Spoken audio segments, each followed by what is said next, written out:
Carchon wasn't the type for messing about on the river. He was up to something down here. Something that got him killed.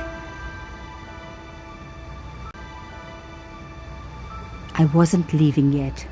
I had a hunch there was more to find. An old boyfriend of mine owned a barge once. Dampest relationship I ever had. In every way.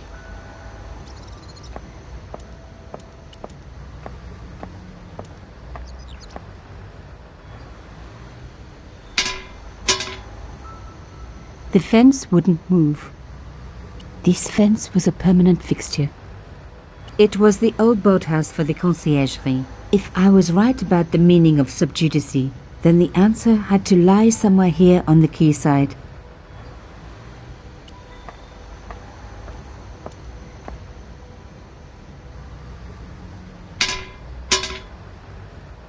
This fence wouldn't move either.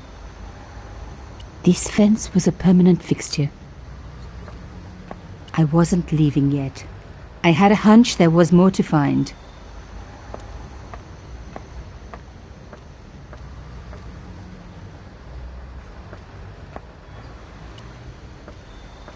The cross looked familiar. I'd seen it before. It was embroidered on the lace cloth I'd picked up at Carchon's apartment. I knew I was on the right track.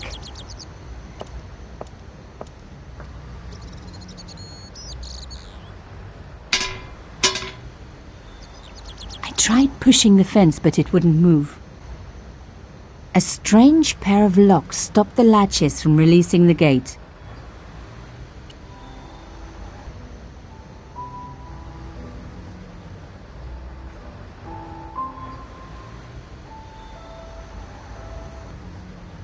Yes! One down, one to go.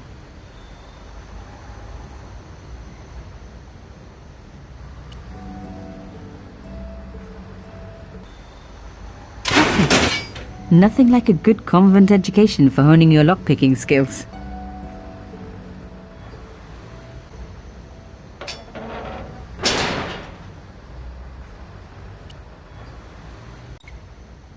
For a room full of junk, that was one very sophisticated lock system. This place was definitely fishy, in more ways than one. It was almost as if the fence was intended to double as a bridge. I really didn't want to pull the fence back up and risk trapping myself in this place.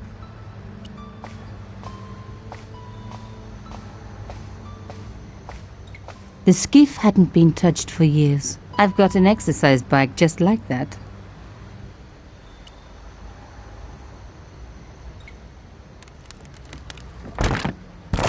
Oops.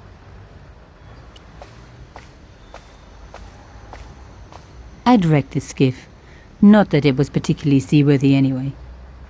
Moving the skiff would only damage it more.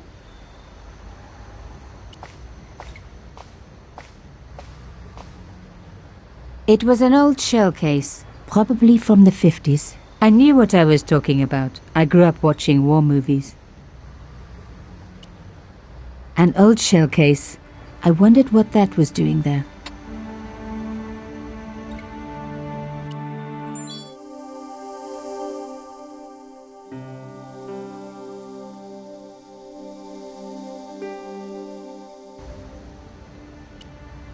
The brass case was smooth and perfectly round.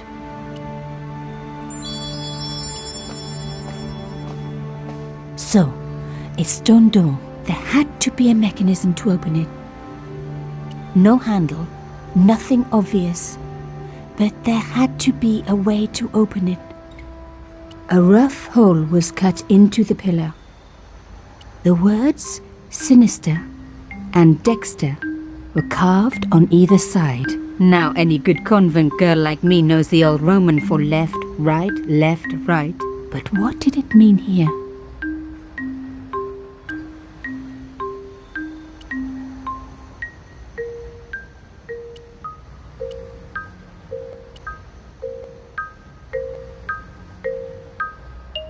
Mystery solved. Carchon's stone cylinder slotted into the hole with a satisfying click.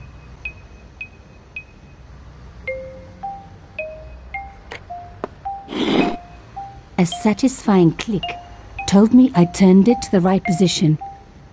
It felt like tumblers in a safe. Rolling out the painted cylinder had given me a print of a secret message. It read, Sub Judice. Below it was a sequence of letters, S, D, S, S, D, S, S.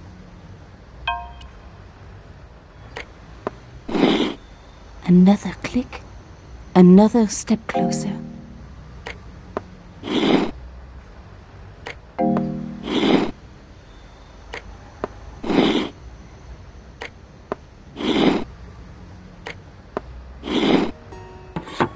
I love the sound of locks clicking open. Carchon's cylinder had fitted snugly into the hole.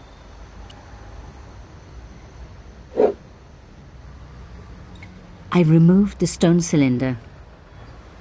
A rough hole was cut into the pillar. I'd already unlocked the door.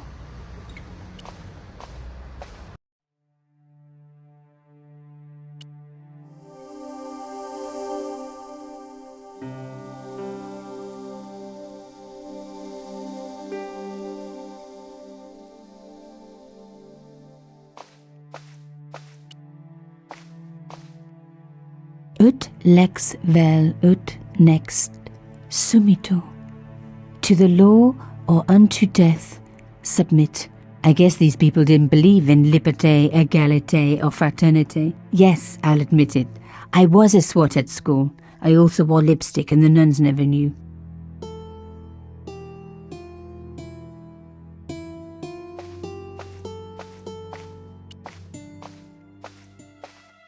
The cross looked familiar.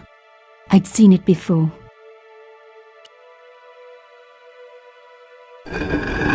Oh my God! The slab came down with a hell of a force. With nothing to hold it up, the cross dropped back down again. If I was going to get a closer look at the panel, I'd have to find a way of keeping the cross up.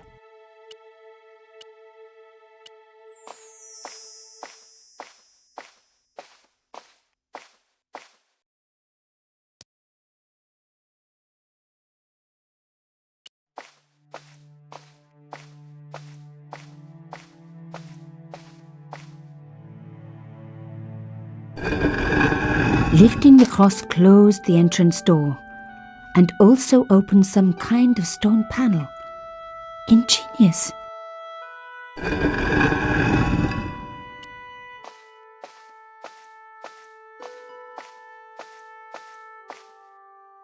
The stone slab had flattened one end of the shell case.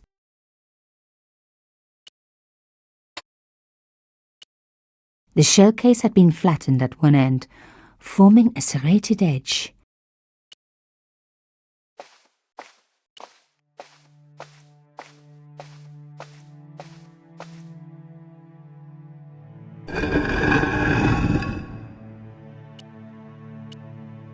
This wouldn't hold the cross up. But I was on the right track. I needed to use something sturdier.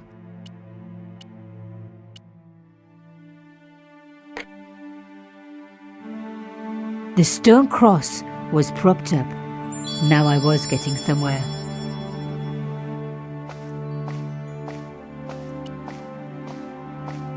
A round slot precisely carved into the stonework. I touched the slot. Nothing bad happened, which was good. I've always been attached to my fingers. This slot was designed for something specific. But what? A door made out of stone. They normally are. No way would I be able to force the door open.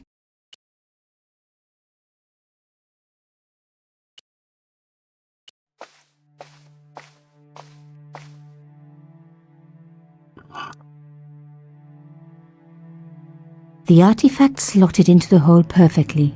Behind the old walls, I could hear some kind of mechanism groaning into life. But whatever had been triggered had now jammed. While Carchon's stone cylinder was in the hole, the door back out remained closed.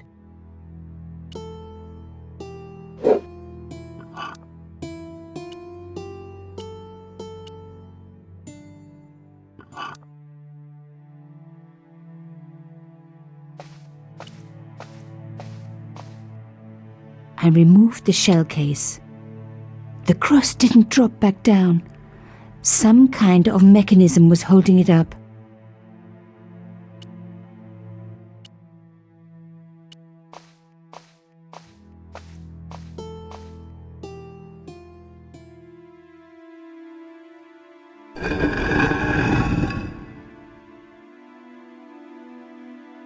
Another good use for a shell case. Another secret room. Somebody had something to hide. But was it what I was looking for?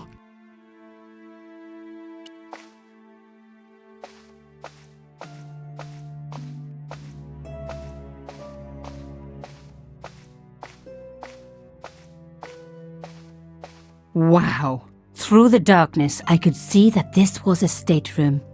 But for what purpose? And how did it tie in with Carchon?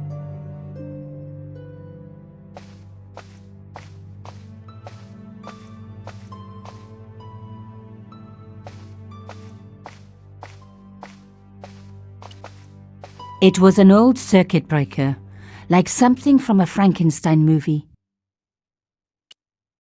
Amazing! The thing still worked. The room lit up bright as day. Turning the lights off wasn't going to help. That was more sensible.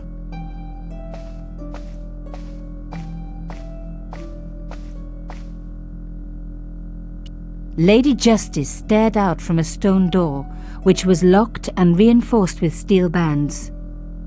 A door like that always has something important behind it. I had to find a way to unlock it. A slot next to the safe door. All I had to do was find something to fit into it. It was like being back in kindergarten. All I needed now was a shape that would fit the slot. That wasn't going to help. A door like that always has something important behind it. I had to find a way to unlock it.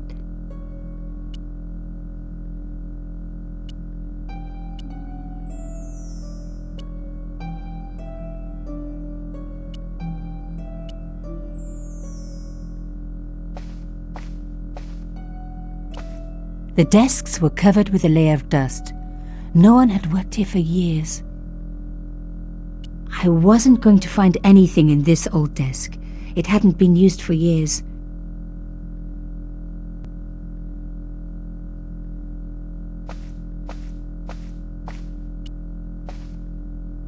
The flags had faded, but their message was still pretty clear.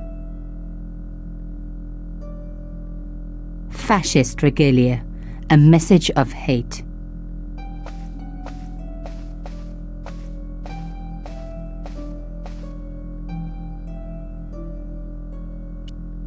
It was a drawer. I wondered what was inside. It was pretty clear from the lack of dust that someone had been working very recently at this desk. The dregs at the bottom of the mug hadn't dried out or gone mouldy.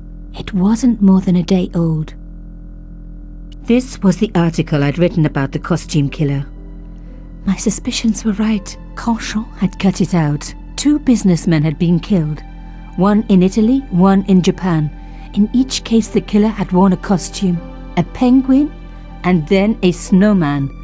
But that wasn't the only link between the 2 murders. Both the victims had been big media do-gooders, and I proved they were just the opposite. So, how did they fit in with Carchon? Oh my God! The sheet was a printout with my personal information. Everything from my favorite food to my waist size. They were right about chocolate. But come on guys, I'm a size 10. There was even a picture of me, taken with a telephoto lens. Carchon wouldn't have taken these pictures himself. This was big. And organized. I was part of it. And people were getting murdered.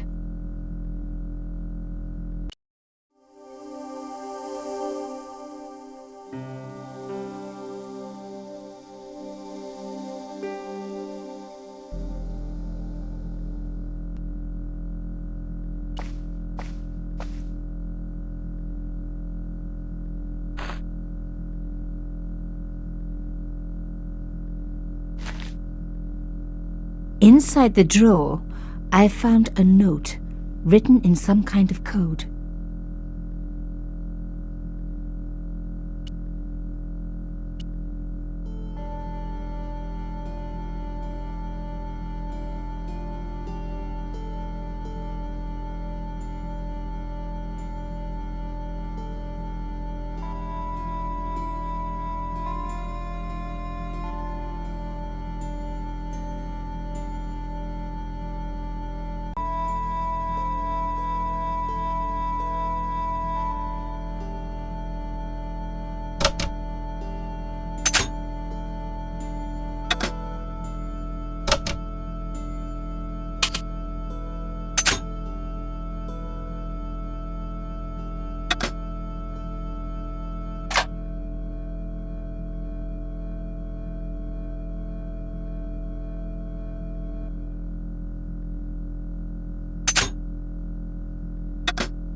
I had decrypted the note.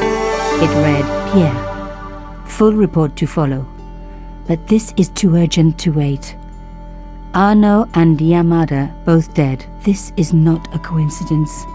Indeed, it seems that all of us who came together in July are in danger. Take great care. X.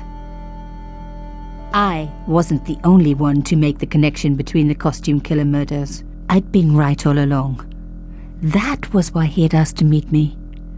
But what did I know that he didn't?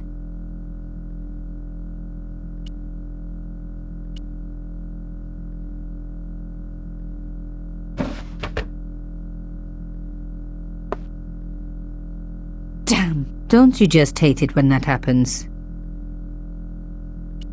The drawer had come out easily enough, but wouldn't fit back into place.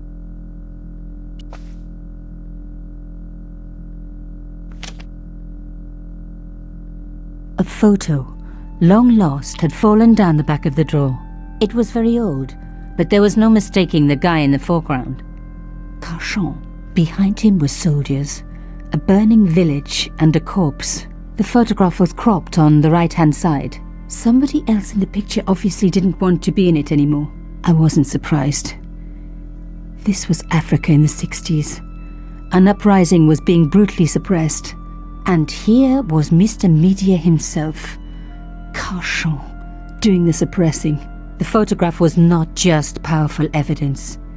It was also my ticket to one explosive story. I had enough for a story, an amazing story that was going to make my reputation and blow Carchon's to pieces. I needed to get home fast and start typing.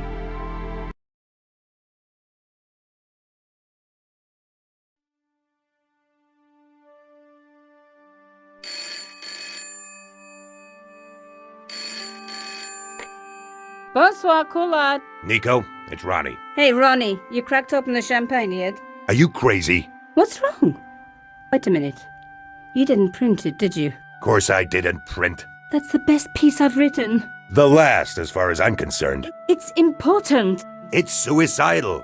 You can't destroy a national hero. He deserved it. His corpse isn't even cold. Ronnie, 2 hours ago I told you what I'd found. You loved it. You begged me to write it up immediately. 2 hours is a long time in newspapers, Nico. Someone's got to you, haven't they? Listen up, Nicole, and listen good. Pierre Carchon had a lot of friends, powerful friends. For your own sake. Forget what happened. You got it. End of conversation. Good night. This should have been my big break, but I knew there was nowhere else to sell this story. If Ronnie wouldn't print it, nobody would.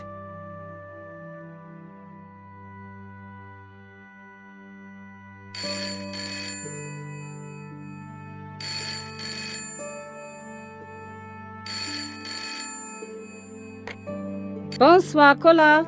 Mademoiselle Collard, my name is Plantard. I need to talk to you about your story. Your Pierre Carchon story. How did you know about that? There are people out there, madame, who will be very upset by this story. Oh, really? Well, it's their lucky day. It's been spiked. Yes, I know. We must meet. We must? I have information relating to your costume killer stories. Tomorrow morning, 8 a.m., Café de la Chandelle Verte, Rue Alain Court. I shall be wearing a grey overcoat. You must talk to no one about this. You can't tell me what to... Tomorrow at 8. I'll be waiting. People complain about newspaper articles all the time, but not usually before they're printed. I was beginning to feel scared. This guy, Plantard. Could I trust him? Should I meet him or forget the whole business? I didn't have an answer.